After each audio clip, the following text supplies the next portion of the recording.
امبارح انتبهت عليك انه طول الليل ما عم بتنام منيح، شو عم بصير معك؟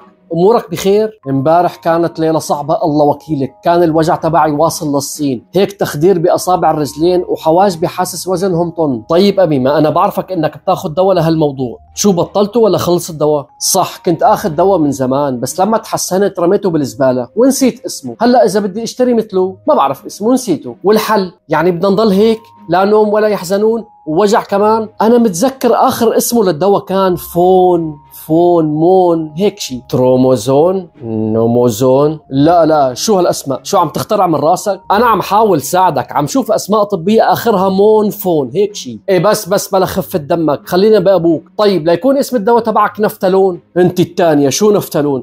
نفتالون دواء تبع التنظيف، لا مو نفتالون، يخرب بيت عدوينك، والله احترنا، شلون بدنا نعرف اسمه للدواء؟ طيب في شيء على الكرتونه من برا اشياء مميزه، كتابات عربيه، رسمات؟ انا بتذكر كان على علبه الدواء شجره بلوط وعليها افعى مجلجله والدويره بلون الخشب. شجره بلوط على العلبة وعليها أفعى مجلجلة ودويرة بلون الخشب. شو هاد؟ ما في نتائج. والله أنا بعرف الدواء يلي عليها شجرة بلوط وعليها أفعى مجلجلة اسمه فازلون. لا مو فازلون، كانت ريحة الدواء هيك مثل ريحة النابلسية الناعمة. طيب رح جرب شوف بالجوجل. دواء رائحته مثل رائحة النابلسية الناعمة.